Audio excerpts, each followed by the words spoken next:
এরা খাবি চ নিচে, দাদার বৌদি ওয়েট করছে। আমি খাবো না, তুই যা। এই শোন, আজকের পর থেকে আমার জন্য যেন কেউ না অপেক্ষা করে। চল যা।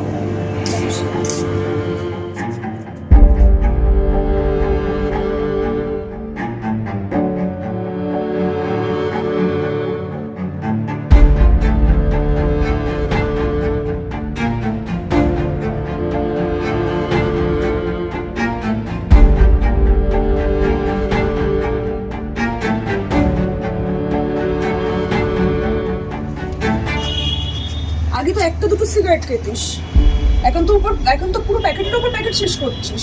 আমার হাত, আমার মুখ, আমার বাপের টাকায় সিগারেট খাচ্ছি, আমার বাপের ছাদে। কারোর বাপের যদি অসুবিধা হয় সে এখান থেকে যেতে পারে। আগে তো জানোয়ার ছিলিস জানতাম, এখন কি ভদ্রটুকু তুই হারিয়ে ফেলেছিস? হারিয়ে ফেলেছি। আমার বাপের ছাদে আমি যা ইচ্ছে করবো। এই দেখ, মদ খাবো, গাঁজা খাবো, সিগারেট খাবো।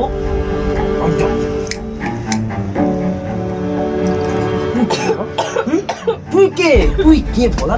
জানোয়ার হয়ে গেছিস না পুরো। জানোয়ার কি বলছিস? ছাড় লাগছে কিন্তু আমার। জানোয়ার হয়ে গেছি। একদিন না এই জানোয়ারটাকেই তুই পছন্দ করে ভালোবেসেছিলি। ছাড়, আমার লাগছে, ছাড়, আমার লাগছে। ও লাগছে না?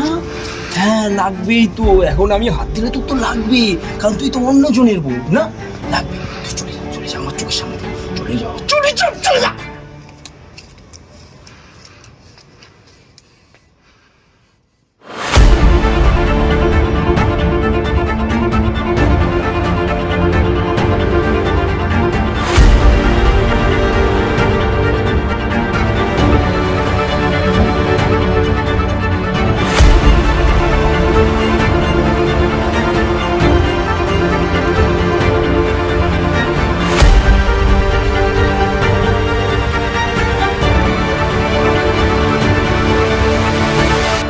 কি রে, এত রাত হয়ে গেল এখনো ঘুমাসনি? আমি কখন ঘুমাবো না এই বাড়িতে সেটা নিয়ে কারোর মাথা ব্যথা নেই। আমার নিজের ডিসিশন আমি নিজে নিতে চাই। ও ঠিক আছে। শোন,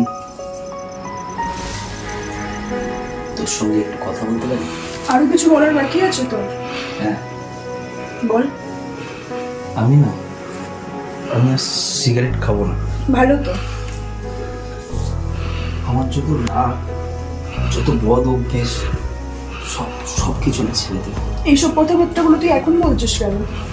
কারণ আমি না মেনে নিতে পারছি না। কি মেনে নিতে পারছিস না? আমার সবথেকে প্রিয় কাছের মানুষটা আজ আমারই ঘরে আমার নিজের দাদার সঙ্গে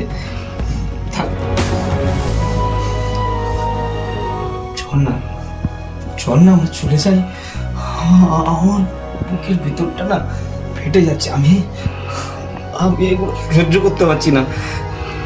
তুই আমাকে একবার সুযোগ দিয়ে দেখ। হ্যাঁ, দাদা হয়তো এটা নিয়ে রাগ করবে, কিন্তু দাদাকে আমি সব বুঝিয়ে বলবো। দেখবি আমি সবকিছু নর্মাল করে দেবো। একবার আমাকে বিশ্বাস কর। চল না, ট্রাস্ট মি, প্লিজ। আমি যখন আমার বন্ধুদের সাথে কথা বলতাম, আমার ফ্যামিলির সাথে কথা বলতাম, ইভেন আমার মায়ের সাথেও কথা বললেও তুই সিনক্রেট করেছিস। করিস রে? কি রে বল, করিস রে? তাহলে আজকে নাটক করছিস কেন? এত রাত্রে হলো, জাগি ঘুমিয়ে পড়। আমাকে একটা সুযোগ দে। সুযোগ চাই না তোর? দিচ্ছি তোকে সুযোগ। এই যে তুই আমার গায়ে টাচ করলি, এটাই তোর লাস্ট সুযোগ। নেক্সট টাইম থেকে আমার গায়ে হাত দেওয়ার আগে একটা জিনিস তুই ভাববি, আমি তোর বড় দাদার বউ। মাইন্ডেড।